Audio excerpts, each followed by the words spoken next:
Good evening, good people. This is your host, Calvin Anderson, for the Check In with podcast, season 3 right now. Incredible 2 seasons. Today, I have an exceptional guest, hailing all the way from Sheffield. I'm truly just honored and inspired by this guest to introduce her. Sai from the Calm Corner is a dedicated social work specialist with a passion for supporting individuals facing vulnerabilities, including disabilities, disorders, and trauma. Having studied social work at Sheffield Hallam University, she's now channeling her expertise into therapeutic work, helping people navigate their chaos and find peace. With a strong ambition and a heart for healing, she launched the Calm Corner this January, setting out on a journey to make a real difference. Let's dive into her story and the incredible work she's doing.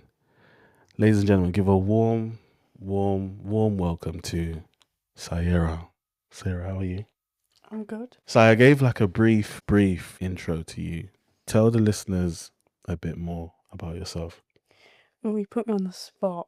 Okay, so I feel like Calvin covered everything. Healing is probably my passion. Finding something to heal from is something where you're going to get better, and they always want to find ways to be the better selves. Calm Corner, it came from a desire of wanting to do more for others and seeing a big breakdown in people struggling and the lack of support that we have to offer.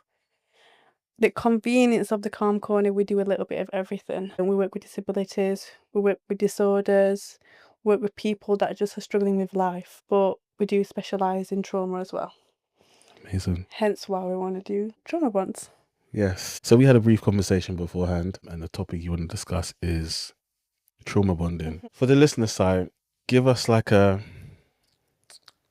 overview of what trauma bonding is, and even tell me why that's the specific topic you want to speak about. I feel like trauma bond is a huge topic. I feel like the majority of the population do have a trauma bond with somebody, and it doesn't have to be a relationship with a partner. I feel like most people do unconsciously have it with their parents. Trauma bond is where you're getting love bombed.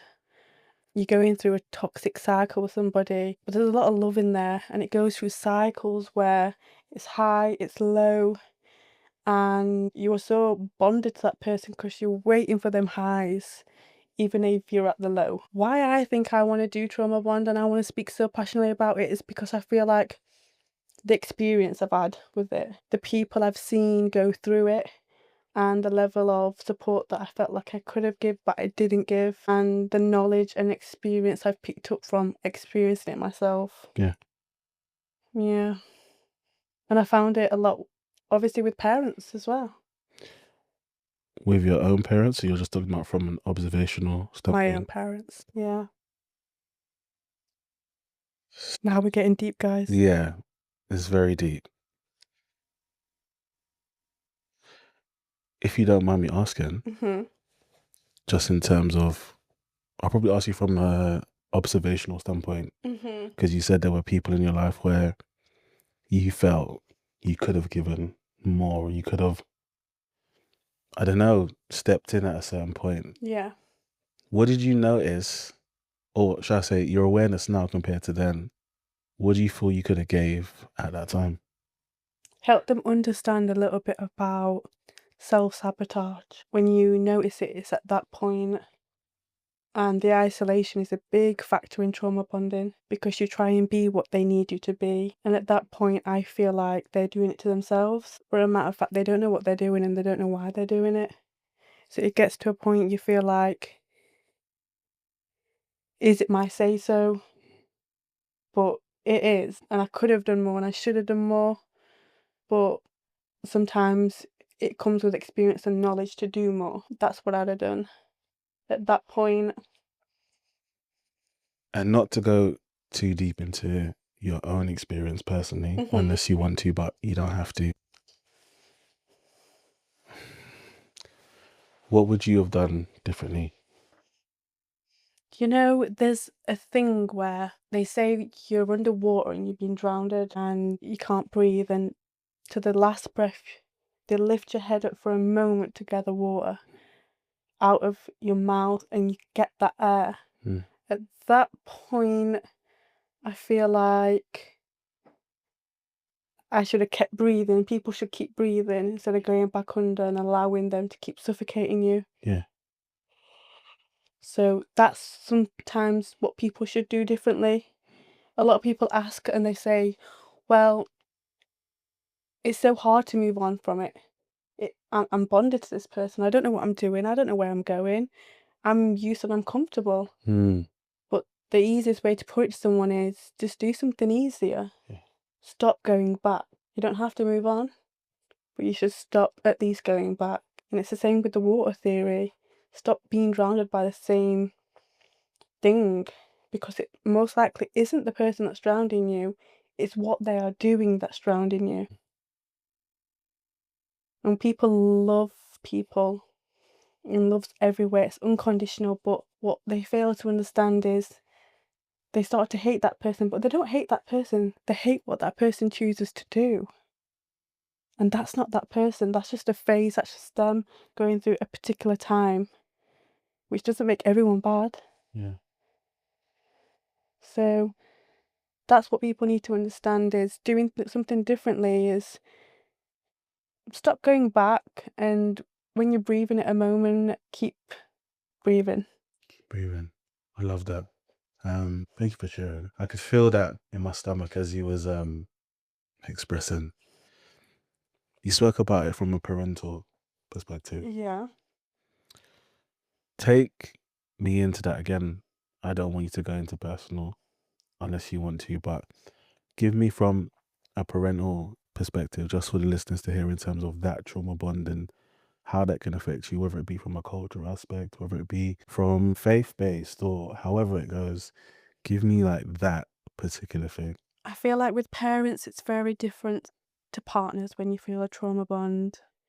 You go through something much more because it's expectations. If your mum, for example, isn't giving you something that you ideally expect from her, and it goes and it's devalued completely because of however relationship you have with them, if it's toxic, and then something happens, you are more likely to expect that. So with a partner, it's completely different because people don't have expectations with partners, because it's not like they have to do something. You want them to do it. With parents, it's very different, and that's where we see a lot of abuse come into relationships with parents and their children, and it comes from neglect. Like physically, your body will give up on you first, and people say like, how have you got over that experience, or how have you got over trauma because of that person, and you've been through so much, like what's it left? And you don't really get over it.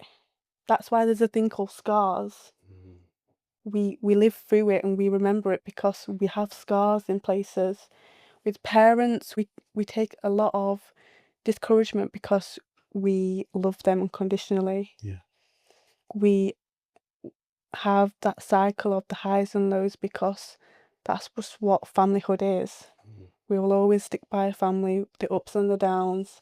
People tend to forget the downs shouldn't be so abusive, neglectful. And then when things are good, that's when the love bombing happens.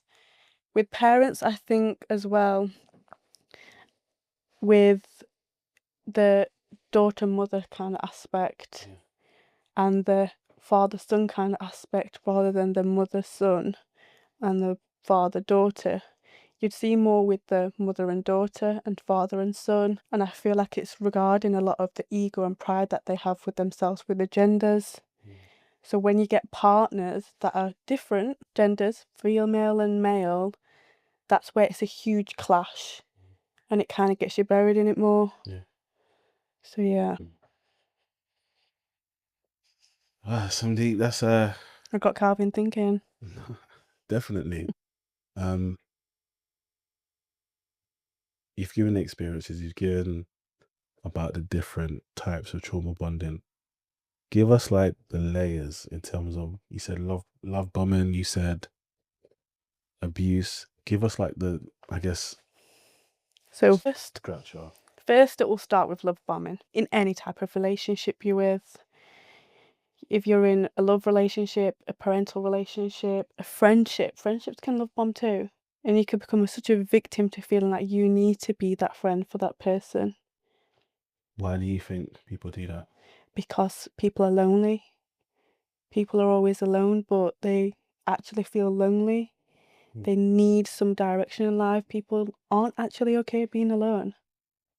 So they will sacrifice their self-peace that they have with themselves to find peace in a relationship, even though it's so bad. They will accept it because the goods are that good. Yeah. They'll wait for the good.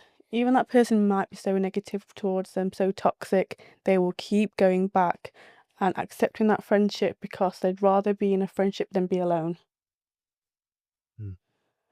But love bombing, that's first. And that's with everything you see in a normal relationship, a healthy relationship, your normal gratitude you get. And then it'll start with the denial, with this is too good to be true, this.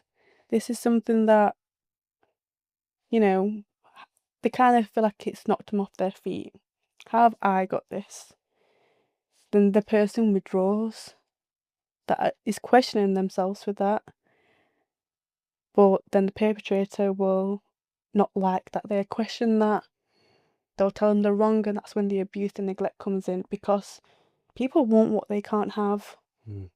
So if that person is being withdrawn from, they're going to make sure that I'm going to get what I want no matter what it takes. And when someone's denying that, it comes with force, and that's where the abuse comes in. You're going to have to be with me. And that withdrawal stage, people want what they can't have, but they want more. So that's when your adultery comes in, and people cheat. People love to cheat. It's something that's so normal now. And with that coming in, then you get the next stage, the isolation. With isolation, someone's questioning themselves with, okay, I need to be this, I need to be that, I don't know what I need to be, I don't know who to choose, me or them. I don't know if I should move on. And at this stage, people question themselves. Physically, they can leave, but not many people get past that stage. Many people physically will go back because mentally, they can't even do it because they've not even got past the physical side. And then the self-sabotage comes in. How can I be better? How can I change myself? What can I do differently to be something for this person? Where we're heading? Because if it's not this, I need to change. They redirect everything in their pathway to make it work. Because they're remembering that first phase, the love bombing. It's the potential of the idea they have of someone in their head. They're so fixated on that because it was so precious to them. You never forget the first impressions of someone. And they stick with that. That's their thing. And then they'll always self-sabotage. But then it gets to an acceptance stage. And then when they accept of, okay, I'm not that person for that person, and clearly they need more. They will try and be more, or they'll actually say, then go find more. There is someone that's going to be more for you. That's the healthiest way to get out of it. The not so healthy way is, let's go back to love bombing. And that's where we've got a cycle. And the love bombing, the second time round, feels so much better than the first time round. Because they've gone through all that traumatic experience of the isolation, the self-sabotage, the denial, and then they feel this love bombing after so long, then they're in that cycle. And when that love bombing comes around the second time, that perpetrator to the victim, they know exactly what they've got, and it's you as a victim wrapped around their finger, because no matter what I do, you will always come back for that love bomb. And it comes some sort of dependence, and people need it. And that's when people have an addictive personality, because I'm not addicted to sugar, drugs. I'm addicted to people. I have a really bad attachment with people, and that's where it all comes from. Love bombing. And then you get your healing stage. Tell us about that. Healing stage is probably the most precious part of it all, because if you're in the middle cycle of self-sabotage, isolation, you're strung onto that. I need that love bomb. I need that person to give me what they were giving me. When you get to the healing part, you start to say to yourself, how do I stop this? And how you stop this is sit, think, and starve it. Starve it from what you were giving it before, because then it's not going to need what it's going to come back to, because you're starving it. And when something's starved, it dies. But it gets to a point where you start to feel the preciousness of, I love this healing stage. You don't self-sabotage your self-worth, you find your self-worth. You don't isolate, you become more of you. You find more of who you're meant to be. And denial, it becomes acceptance.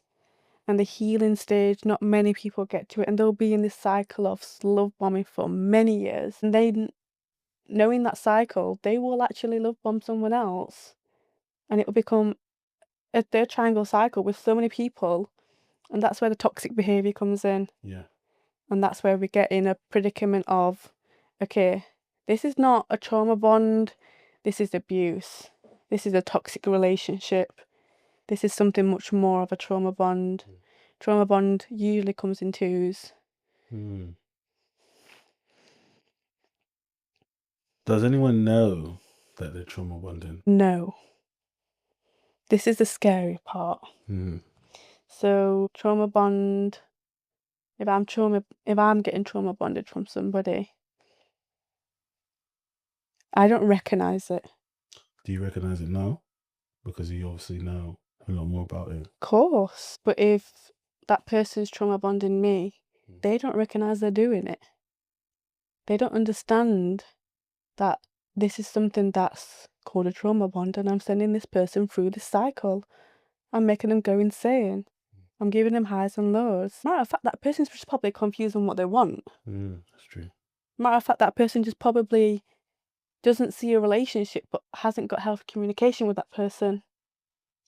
Hence the love bomb and the isolation, and we're not together anymore, but I'll come back when I want to love bomb you. But some people miscommunicate it so much that they don't know they're doing that to each other. And sometimes the person that's been like traumatized from it all will actually give it back unintentionally, and it's because they've learnt that from learnt behaviour. That's all they know. Yeah. And then when they get into another relationship, another friendship, that's what they'll use, because they think that's what works. Yeah. In a healthy kind of situation, most of the time they'll never want to go next to that kind of relationship again. They'll understand their first love bombing situation at the start, and when they start questioning themselves, they'll have healthy communication with the partner. What's going on? Is this Have you ever called anyone out on trauma bonding? all the time? How do you do it, sir? What's your process for that? You've got to let them know that what they're doing, so they acknowledge it. And you've got to be careful, because you can catch someone in a phase where they kind of know what they're doing, especially with a man. Very alpha, very in control. Pretty much has more ego than I would. And telling them they're doing something to a vulnerable woman, they're not going to accept that. And it will create more isolation with that relationship, and it will go to a different stage. But calling someone out and saying, hey, look, you're trauma bonding someone right now, and you're in a cycle, and this has got to stop. You got to explain what's happening. You got to get to the depth. What do you want? Where's it heading? What have you gone through? Physically, can you take it anymore? And if you can, then you're all right. Like I said, physically your body will give up on you first. Mentally is after. That's why people physically walk away first. And a lot of men walk away first, but mentally they walk away after. Women, they tap out first, and then they'll say, you know, now you're not mentally here, I'm physically going to get up and walk out. So you just got to get to the depths. You just got to say it. People don't know what trauma bonding is. You got to actually make them knowledgeable. It's a thing. And you got to let them know that there's stages, and I need to know what stage you're at, because you might be mentally abusing someone at this point, because a lot of coercive and controlling behaviour comes in port. Literally, it gets to the point where you're questioning where your friend is. They're not allowed. They can't come. And you've got to question them before you hit the partner with, hey, what's going on? This is trauma bonding. This is not healthy. Sorry, you gave him a. I never know where to even go next. Just because it is so heavy and it is so timely as well. You said men walk away first. Why? Because it's easier.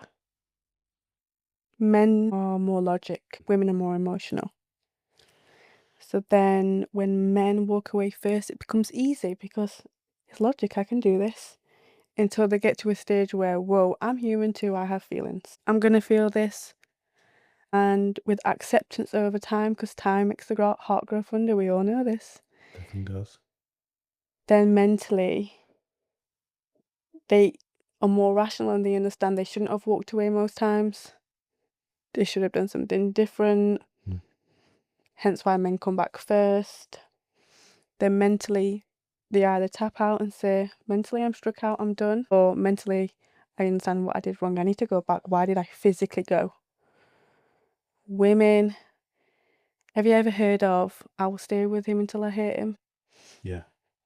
They have this theory in their head with, physically I can't go until I mentally can say to myself, I am done. And then mentally, when they get I'm tapping out, I'm done, physically they'll have the strength to say, okay, I'm gone.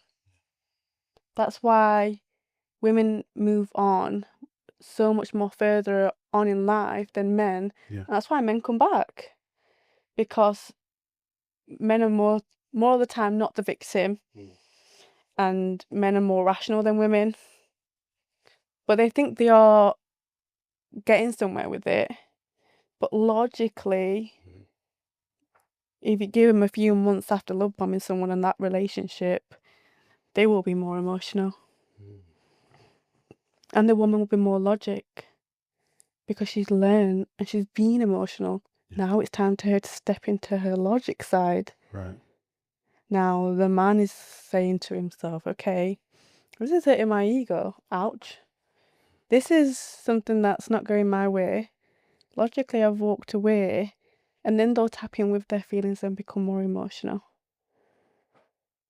And then they always go back. Sometimes, not all the time. You should do a CPD on trauma bonding, you know. I should. No, seriously. Like, you have such depth and knowledge about it, and obviously I know you've done your research and stuff, but you can hear the experience as well. That's why I can feel it a lot more, because as you're saying it, you're kind of giving me like insight into what you've seen and what you've witnessed and how it's felt. Maybe how you've probably picked up emotions from other people too. Yeah, and everyone's different. I'm different to you, Cal. We're all going to be different. Yeah.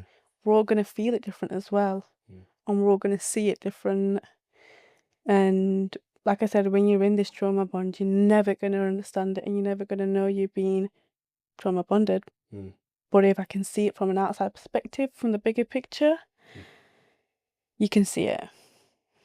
And you'll not understand it, but I'll understand it because I can see from bird's eye view. But if I was to go through it, I'd be kind of a hypocrite because I can't see it. I'm just understanding there's a love bomb that I'm waiting for to happen. So, and some people ride the wave with it and they get through it the most healthiest way. I went through a bad experience, that's not my thing, but some people become addicted to it. Some people love it. Some people crave that kind of cycle. That's why they stay in it. It becomes a thrill. And like this day and age now, things like that, it's thrilling. So true. Who's been your support in like times where it's been tough and stuff? Well, on the way down here, we was talking about this. I have to say my dad and my sister. As in? Yeah. It's an unconditional type of thing where no matter what state you're in any type of trauma bond, if you're in the denial stage and you guys are wrong, I'm right, they will see it through. They will direct you. But it's for you to do that walk-in. Yeah. And it's so hard to get up and say, I'm done, and do that walk-in.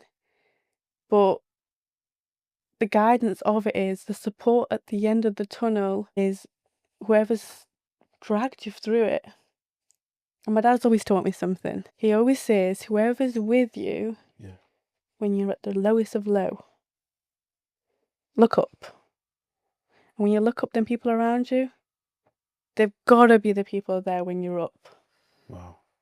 They've got to be. Shout out to Dad. Shout out to Dad. Shout out to Big Sis, who I could say your name, Cheyenne, who's with us today. Cheyenne, it's so interesting to meet you because Sai's obviously mentioned you a couple times, but every time she's mentioned you in like passing and stuff, I can hear how much she like really loves you and values you. And I love sibling relationships. It's an amazing thing. We don't have trauma bonding. We have love bombing. So anywhere else you want to take us with trauma bonding? Because you've given the experience, you've given the different perspectives. Let's talk about the effects. Please tell me the effects of trauma bonding. It's huge. It's actually sometimes life-threatening. People don't get out of a trauma-bonded relationship and it can kill some people. And if you survive it, you're living your life with it. You're taking it into your adulthood, and taking it into your adulthood, you become so obsessed with love bombing people, and you'll withdraw and you'll isolate yourself, and you kind of take that turnover with, yeah, this is what they felt when they were love bombing me. And like I said, you become addicted to it. And you grow up and you'll say to people, I'm so traumatized from that relationship. But this is what we said, they don't get support because they don't see that nothing happened. I wasn't physically abused, but mentally you was. And taking it into your day-to-day life, some people become so self-isolated that they are very numb to fall in love again. And it's a breakdown of self-trust. I trusted myself to love this person and this is what they did. This was my doing. Or am I worthy enough for more? Am I lovable? And a lot of people do ask themselves that because they'll always question, I don't think like I can fall in love, but I actually don't think I'm actually lovable. Never mind me fall in love with somebody. I think the effects of it in long term is you forget how to love healthy. You forget how to be someone that you are, and you focus more on what expectations are of you. You become more of what people want you to be. And that's when people say to themselves, I'm lost. I don't know who I am. Sometimes when people are trauma bonded, they are physically abused and they go through this whirlwind of, this is normal. They grow up, they're a mom, they have kids, and then they'll go through that cycle with their children. It's the social learning theory of, okay, I've seen what I've seen, I've learned, they said it was okay. Yeah. I now think that's okay and I know how to do that, and that's my nurture.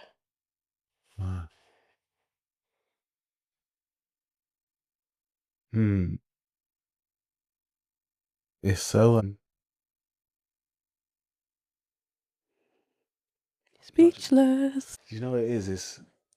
it's just hearing you talk about the transference from being a child, being an adult, then becoming a parent, and then having the same kind of bond go through different stages in your life. And even when you said about someone questioning if they're lovable, that's a very tough question to ask yourself, or to even Define lovable to me.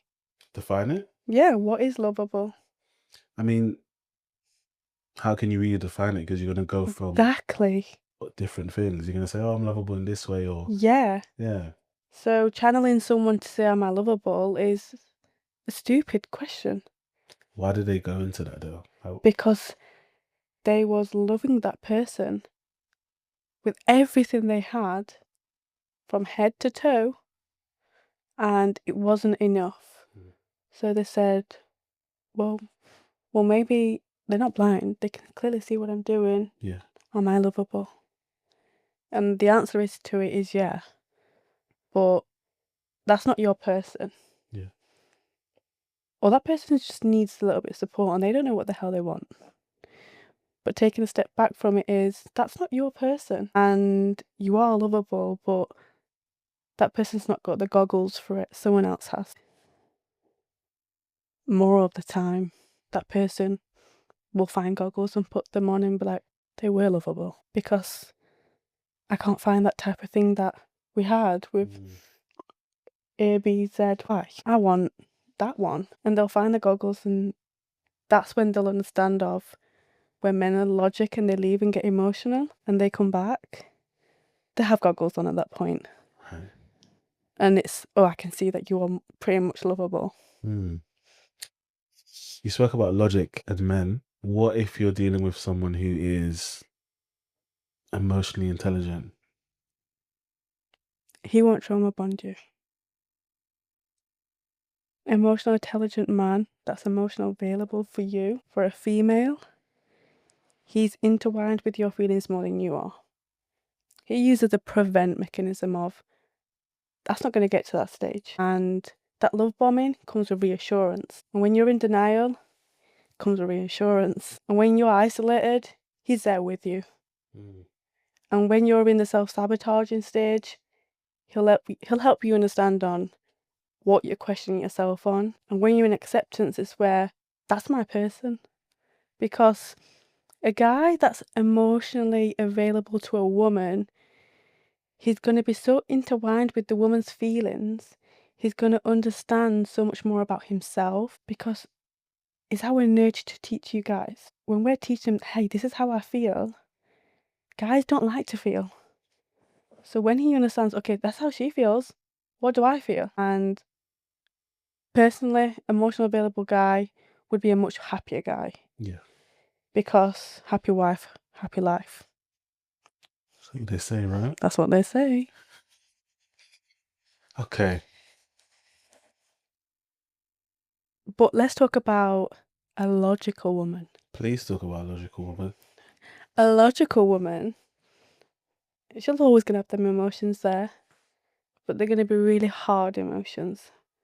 Before you continue, is a logical woman at her base, or she's been pushed into being logical because her emotions weren't validated? It could be past, it could be a past experience, or it could have been pushed. But she's logical at this point, and this is she's been trauma bonded. She will make the bond feel so silly, and she'll be much more in acceptance than you believe. And that's where we have a male that's more vulnerable to being mentally unstable, because they're in a phase where I'm meant to be alpha and the guy. How is this woman not upset? And they will go through stages of different types of things to say, why are you not upset right now? Like, and then they'll cheat, and then they'll go to the next stage and it comes abuse. And she's so logic. I've tapped out. I know me. I know my worth. I know what I need. I know who I am. Yeah. It's not working. And then it gets to a stage where he will find another victim, but she might become the predator. I'm going to love bomb someone. But because she has no emotion to it, she's logic. She doesn't know what she's doing. because if she was emotionally entwined with herself, she'll be saying to herself, I'm not feeling like this because damn right I'm not going to get hurt, and damn right I'm not going to hurt anyone else. Logic is her jumping into, I don't want to feel nothing. I'm numb. And when you become numb, you lose sense of how to be treated and how to treat somebody. And you'll treat everyone with how they show how vulnerable they are to you. Yeah. If you're vulnerable to somebody, they're going to treat you however you want because you're showing them that I'm an open door. You can do as you please. I'm vulnerable. If you come more stepping on business and on your toes, logic, someone's not going to treat you inferior. You're going to be superior to them because they look up to you. And that's where a guy's more emotional. So we could be on trauma bonding all night, We could. which I don't mind. But I want to get into the calm corner. Calm corner. Now, when I came across your page and I saw everything that's happening and the process of building the calm corner. Did you like the process of The it? process is phenomenal. Like, it literally is calming. I turned into Bob the Builder for 4 weeks. The aesthetics, the colours, the panels, the people. Give me the origin of the calm corner. Well, one night, divined in my feelings, Okay. I was thinking I want to do more. And at this point, I was at work. I do sleeps care home with children, and I was thinking I want to do more. I'm not doing enough. And everyone has this in their life, they want to do more, but it's if they do it. So I rang a friend. I said, hey, we're going to open this thing and we're going to do it like this, and it's going to be called the Calm Corner, and we're going to find an office and we're going to help people. And she said, how? And I said, I don't know, we'll just do it. And she's an occupational therapist. So I thought we could combine ourselves together and do it. I rang my dad and I told him that idea, and he says, I don't know what the hell that means, but yeah. So I got my yeah, and I got my yeah. So I was like, okay, double yeses. And then I spoke to Shy and I said, how do you think it would be? And she said, you're doing amazing at it, but I had doubt. You're always going to have that doubt, but I did it. And I had all the themes in my head, and it was a hard process. People were FaceTiming me at the office building stuff, and I said up to the left, right, and we had a process of building it up, and I still had doubt. The team came together. The team worked as a team. The team had all their ideas put together. It wasn't just my ideas. The placement of things. We had 2 rooms available. We chose the more small one. People ask why. Shy would say it's more intimate. And what do you want when you're in a room talking about your vulnerable feelings? An open hall? Of course not. You want to feel, this is me and you in a room. I'm not being judged. There's 4 walls and it's not echoing in here. And then I tried to figure out what I wanted the calm corner to be. Obviously a calm corner, but I tried to redirect the naughty corner. We do work with a lot of children in the calm corner at the minute that are being put in the naughty corner. Taking them into the calm corner and having kids that are struggling with autism, ADHD, abuse, sexual abuse, physical abuse, emotional abuse from parents. That's what my passion were, to help vulnerable children. But when we opened, we had vulnerable adults. And it opened my mind to the gap in the system that we have in the location. And people come to me and they have never spoke about what's happened in their 24 years of living. And they speak of things that they can't put it into sentences. They'll say the words and I'll put them together. And my doubt went. With 10 clients, it worked. And then randomly, we did an event. It was our open day. We had more clients. And then I knew it were going to work, but I didn't know how much. I didn't know what else we could offer. Yeah. And then we started doing the events of the painting in Yap. And the women that came to that, we didn't do much talking. There weren't much yapping. There was just silence and painting because the therapeutic work. Yeah. And it's something so silly as paint and yap, but they demanded another one, so we got another one going. Amazing. But it's, to sum it up to you, it's finding peace in your chaos, and that's what a lot of people crave. We love chaos. When people say I'm bored, it's because your life's not chaotic anymore. But it's finding peace with it. Everyone's going to have a chaotic relationship, life, moment, work, but it was something that I feel like everyone needed something of, and I wanted it to be convenient for a lot of people. So that's the calm corner. It's amazing. Listeners, if you haven't, tell them your Instagram. Sorry. Bear with. So it's Calm Corner by Sai, and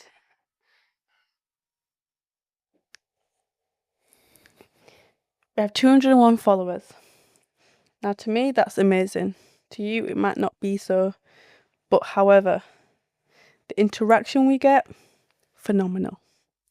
Phenomenal. And they do, as you said, you do events. I know you had a recent one. Yeah. Where you were raising money for A girl called Sophie White, struggling and fighting this tumour that's been going on for the last 18 months. When we got to the stage of creating our fundraiser, she was on £13,000. There was no fundraisers. That was just people in the community coming together. We was the first fundraiser. Yeah. After we did ours, 6 other fundraisers were created, and she's hit 50k already. Wow. So it's all about just doing, being that first person to help do more. Everyone's going to think, okay, they're doing it. Why aren't we not doing it? Yeah. We want people to question themselves why they're not doing more. 100%. We want people to be the best they can be, even if it's helping someone else that's not the best. So we did a fundraiser of running. Shy, she did amazing. She doesn't run. I run. I love running. That's kind of like my therapy. Seeing her run, I think it was like 6k. It was incredible because she didn't stop. She finished all the water. And we raised 1.5k a couple of hours. We ran 2 hours and it was for 1.5k. Calvin, politely, you funded it, didn't you? Yeah, he funded it. Of course. Had to, especially when it comes to doing more. Yeah. Yeah. And I think when there's children involved as well and it's a parent, that's even more. 100%. She's a new time mom, young family. Yeah. Just after she gave birth, she had a seizure, and unfortunately, guess what? You've got. Wow. Now, I know if that was me, I want the community to come together. I'd want everyone to do laps of 6k. So we had to do it. Yeah. We was bound to do it. What's your next event that you got coming up? Well, fundraiser-wise, I would say we are going to stick with the Sophie events. Yeah. Maybe a hike in the Peak District or something. Something more demure. But with events at the Calm Corner, we're doing jewellery making. I saw the flyer for that. Okay. Jewellery making and sip.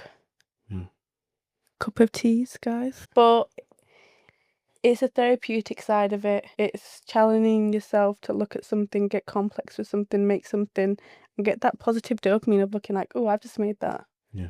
And it's coming together, the isolation part. We're all isolated in our own little bubbles, doing our own work, driving to work, listening to our own songs, eating by ourselves. Get together. Do more. Be more. So the purpose of the events is to find a little union with women, talk more about things, and I know the events aren't confidential, but the events are open-minded for people to be themselves. Yeah. So that's the purpose of the events, and we're going to keep doing them. You should. I like the content that you capture as well, and the involvement. It's really good. Yeah. I feel like the more we expand, and we expand every single day, a new client, a new idea, our own podcast maybe. Not maybe, it's a definite. I think you lot should have one. for sure. Yeah. It gets to the point of we've got to go bigger. We've got to do something different. Yeah. And like I keep saying, the best you can be. I like being the best I can be. So when there's something on the agenda, I want to do it. If someone in the team chucks an idea, we're doing it. So more events to come, guys. So tell me, because you do so much and you work with children, you work with adults, Okay. what is your process in terms of, because obviously I know you do the late nights sometimes. Oh yes, I do. What's your process for like coming down and Debriefing with myself. tell me, walk us through debriefing? What is that? Okay, so I feel like it's something that a lot of people need to hear. Debriefing with yourself could be doing nothing. Absolutely nothing. Absolutely nothing. People are so consumed with life, they forget how peaceful nothing is. Camera guys clapping. So, my thing, I used to go to the gym. Physical pain is what I was craving more than mental pain. Mentally going through one job to another issue, your clients, they're your issues. Yeah. You're thinking about them, what can I do next for them? But physical pain won't cut in it. Doing nothing is where I found most peace. A lot of the time I don't get a day off. I'm a workaholic. 6 months, not a day off. To this day. I came from work. Calvin's shocked, guys. So this is my doing nothing. This is my deflect. This is me not challenging and helping you guys. Or doing something. Or being out of my comfort zone. This is me doing nothing. A lot of the time, doing something different. Deflecting with myself. And a lot of the time, people forget to do this. Write it down. Tell the listeners why it's important to write things down. I started writing things down, but not on a pen and paper, because someone once told me, if you write it down, you've told somebody. Oh, wow. But I started typing because I ran out of paper. And I made a book. What do you mean? I physically made a book. Of your own? Yeah. I was typing about everything I was seeing, feeling, hearing, and we have a Calm Corner book coming out soon. But it's previous, but I wrote a book by feeling and deflecting with myself. So writing it down, yes, you are telling somebody, because it's that thing, I need to get it off my chest, but no one needs to hear it. And it's that thing where you're a therapist, you're here to help. I can't be saying anything, I can't be doing anything, I can't be going out my way to craving some support right now. I am the support. And when you are the support, you have this thing in your head with, I've got to get on with it. And getting on with it could be so dangerous because you're bound to hit rock bottom. There's that wall and you run into it and you're going to smack it. Have you hit the wall? No, not yet. I don't think I'm going to ever hit that wall. Good. Because doing nothing comes in waves for me. And sometimes doing something that you don't usually do. I always tell people you need to feel the pain. You've had a hard month at work. You've had a hard kind of month in life, in your relationship, in work. Let's say something's hurt you and I need a day off. Yeah. Normal people would say. So I would say, go face that hurt. Can you say that to the camera, please? Go face that hurt. If that person's hurt you, go face it. Go to that person and tell them, you have hurt me, it did this, I am hurt because of that, and this is where I want to go with this, and you're doing it. It's a demand because you're finding peace with that situation. And if it's work, so I would say get on with it, but take a day off. And if it's live, seek help. There's plenty of people. I have a local shopkeeper. I'll give him a debrief of my morning and run out the shop. There's people like your family. There's your friends. There's people that are so much strangers to you, and you're in the shopping centre giving them oh yeah, I've just been busy this morning, oh my god, the petrol ran out, and whatever happened, you've deflected, you've got something off your chest. People are such self-sabotagers, they keep it in because no one's going to understand. We need more people to understand, and we need more people to become.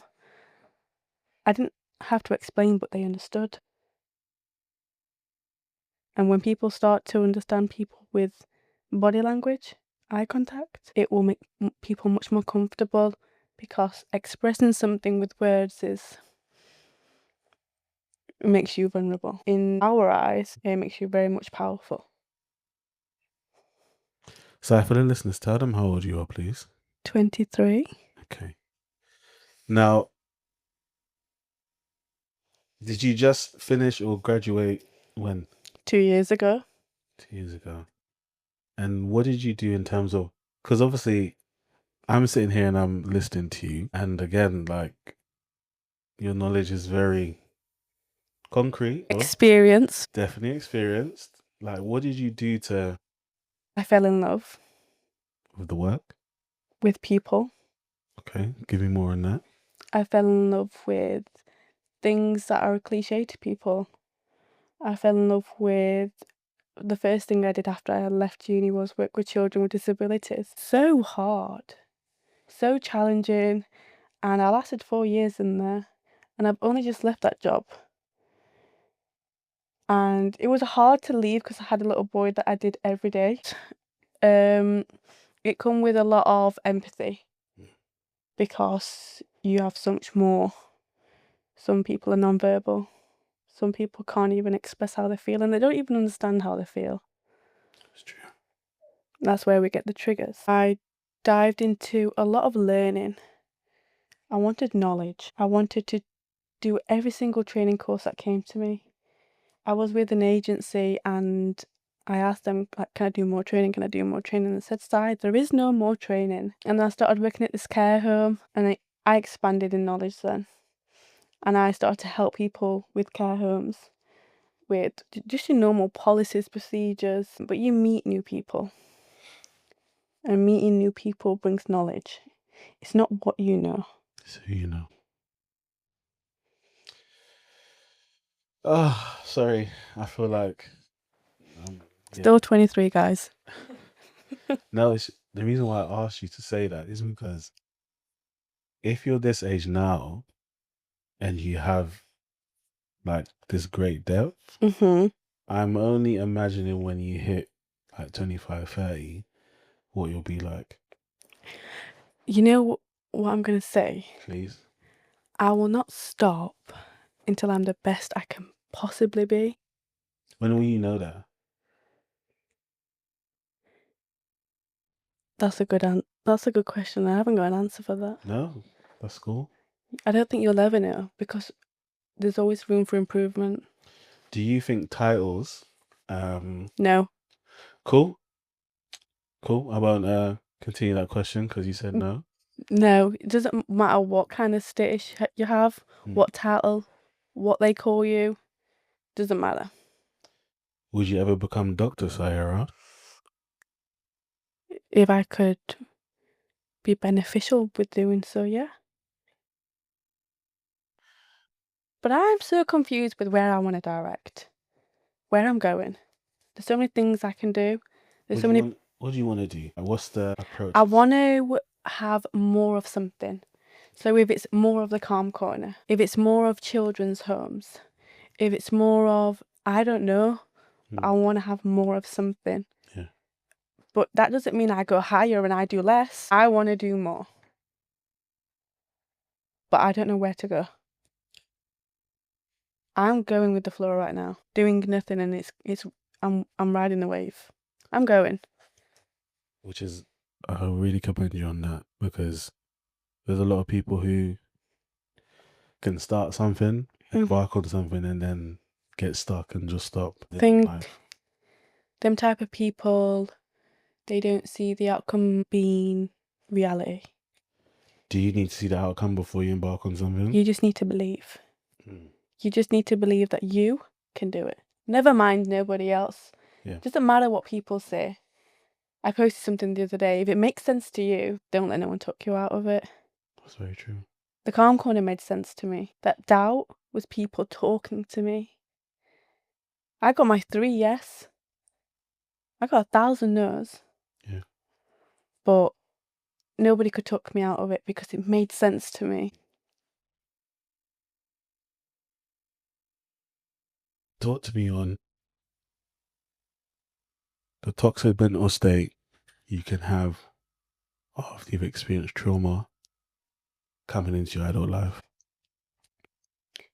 You've experienced childhood trauma, trauma bonds, any type of trauma. People experience trauma by seeing someone die. Littlest trauma of that could affect someone's adult life massively. They could become so intertwined with, fixated on, that's ruining me, they allow it to ruin them. Let's put it into perspective of an example. Someone's been abused from boyfriend. If it's physical, mental, emotional, financial, it doesn't matter, they've been abused. That becomes so regular in their mind and tortures them with, how did I let that happen to me? And they go years with thinking that. They become bitter and angry, and they come very much of an extrovert into an introvert. And then in their adult life, they have a family, they have children. They're still that angry what happened to them in their adolescence.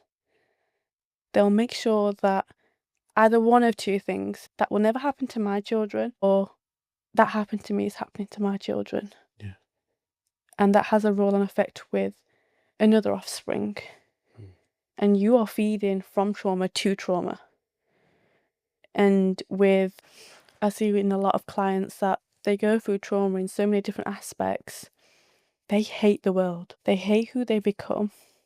They gather disorders like OCD because they want to find control in something. Yeah. They say to themselves, I didn't have control in that. Unnoticedly, what I've been figuring out is they don't know they do this. They've been controlled their whole life by parents, by relationships they've been in. The first and easiest thing that they could have control in is having OCD. But it ruins their peace. They would rather go to sleep than mess something up in the kitchen because it's messing with their OCD. It ruins their relationships because that's not that way. Why are you doing that? And that person's like, I'm not doing anything. Where are we heading with this? Yeah. This is a plate on the table. That's where it's meant to be. I've just finished my food. It ruins their state of mind. But a lot of people get anxiety as well, and they don't know how or when it came. Yeah. But they get anxiety to the point where I'm having a silent panic attack and no one can see me, and I feel so alone, and we're in a room full of people. They get social anxiety, hence why they become introverts. And to sum it up, they develop more than what they started with, just by not receiving that right support or writing it down. Hence why you create the calm corner. Hence why we've got the calm corner. Tell people where the calm corner is. It's based in Rotherham. It's office based, and it's a calm corner. So before you go, I do this thing where I play or ask the guests rapid questions. Okay, let's go. If you could work anywhere remotely in the world, where would it be and why? I would work. Can I change the question? Do I have to work? Please go ahead. I would work somewhere in an Islamic country, somewhere warm. I don't know where though. And I'd work there because, did you ask why? Because my purpose is on this earth is to be a Muslim, and living and surviving is very different. So currently right now I feel like I'm in survival mode, but living is living somewhere much closer to my religion. Yeah. So maybe somewhere like Saudi. Before I ask you the next question, because you said something so key just now, the difference between living and surviving, give the listeners what that is, please. Surviving, you're in flight or fight mode. You are doing that water theory again. You're drowning, but you get yourself up and the water's pouring out your nose and you take a breath of fresh air. Yeah. And then you're back under again. And people go through this with relationships, finances. Living is peace. Being at peace with it. You still have them complications, but it's okay because I'm living. I don't care about that paycheck. I would rather go there because I'm living. Surviving comes with a lot of greed.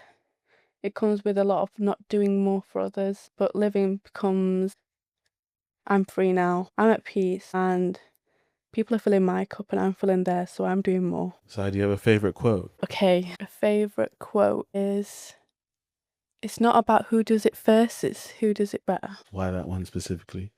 Because I always used to want to be ahead of where I was, and I always thought I wasn't doing enough, but reflecting back from where I came from, and you always got to reflect where you come from. 100%. I did it better than I thought. People did it first, but I did it better. I have a second quote. Please. Guys, just to say, you know how you've probably heard me do this game like multiple times. This is the first individual who can come on here and say, I have another quote or just add something different. I just wanted to let you know. Carry on. Always alone. Okay. But never lonely. Unpack that, please. You can be alone,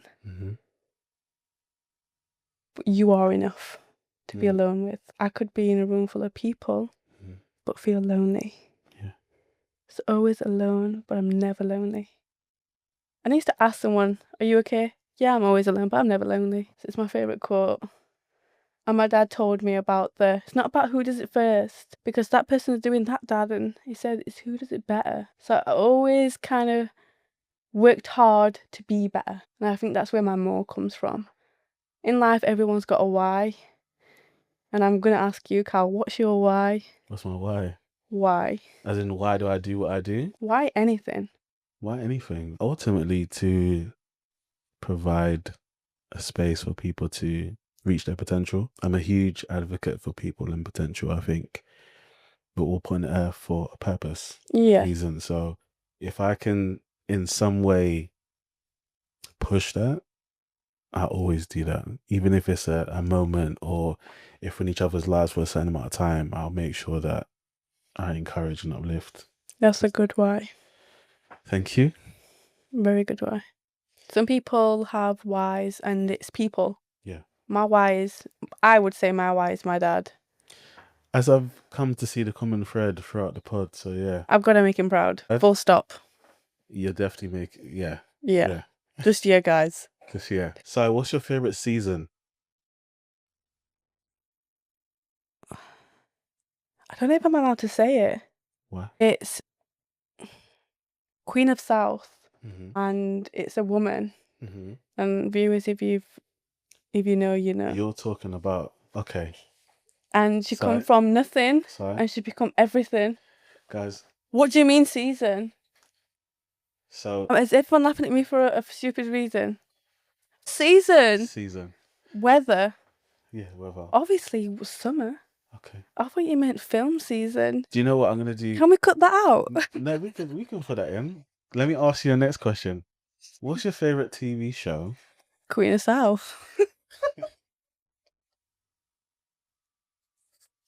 Guys, I'll have you know everyone in this room is laughing at me right now. You're the first person to ever do that. What made you think I was talking about a TV show? Because when people say, what season you on? Probably weren't talking. It's so good. So good. Oh, but anyway, Queen of South, guys, because she came from nothing and she is something. What season are you on? I finished it, watched it 4 times. 4 times? Is that good? Good. What other shows are you watching? Top 5 shows. Go. Queen of South, Power. Okay. Outer Banks, Friends. And 5th one, Tell Me Lies. That's a good strong 5. Okay. I'll give you that. Season. Next question for you. Okay. Do you have like a favorite piece of music that you use to relax yourself after sessions or to calm yourself down? Instrumental. That's what we listen to in our sessions. Okay. What, whilst you're having sessions? Yeah. Amazing. Okay. It's like a little bit of jazz and it doesn't allow you to think actually, because you're so intertwined with humming with it. Right. It keeps you going. It doesn't allow you to think about what you've just heard, and you're not taking much home with you. Yeah. I'm tapping out now. I'm back at 9 a.m. tomorrow. Favorite technique, because you're a therapist, what's your favorite technique to use, or one that you like using with clients? When, why, how, and who. People struggle to say what happened, when, who was there, how did you feel. They struggle to say anything. They are so much brain fogged majority of the time because speaking about something makes you vulnerable. So my favourite technique is when. Who was there? How did it make you feel? What did you do? What do you want to do? They're my favourite words. It's a powerful technique. Try it. I will. My next client, I will. 2 more questions for you. What advice would you give your future self? Just go through it. Why would you give that advice? Because I've always gone around it, over it, and under it. But I've never gone through it. It's powerful. And where I'm heading, I'm going to have to go through a lot. Not around, over, and under. And embrace pain. All types of pain? Every single pain. Find there's love in pain. And they're the strongest people you'll find, where they're hurt, but they find the beauty of being hurt. So find the love in your pain. Find love in your pain. I'll probably use that when we publish your episode as the... Find love in your pain. Thank you. You're welcome. Last one now. Finish the sentence for me. If it wasn't for therapy, I would be...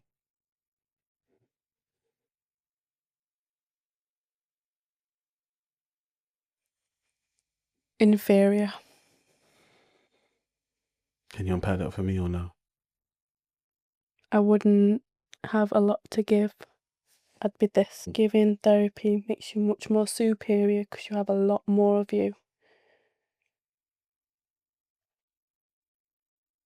I had a conversation recently and he spoke about the power that can come with being a therapist. Talk to me about that in terms of, is it easy to mismanage that power, especially? Of course it is. There's people depending on you mentally.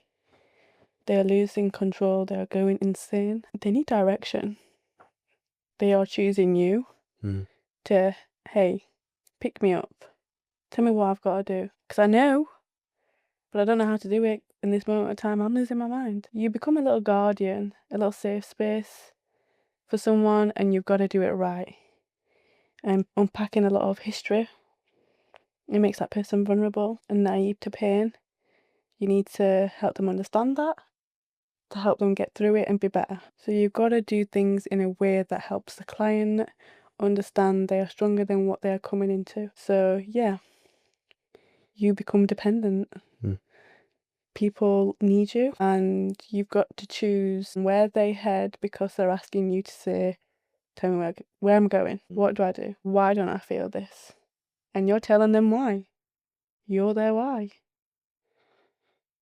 Powerful. Si, someone's listening to you today and they want to reach out. What's the best way for them to contact you? There's so many ways. You can contact our social media. You can contact our Instagram, Calm Corner by Si, our Facebook, our email, calmcorner@gmail.com, or we have a number. I'm not going to read it because I don't even know it. Go on our page and you'll find it. Go on your page and you'll find it. Listeners, I have been your host, Calvin Anderson, for the Check-In With podcast. We have had the amazing Sierra with us today. Big up sis as well, who's in the back, Cheyenne too, and Demetrius Beckford on the visuals today. Take care. Have a good night. God bless.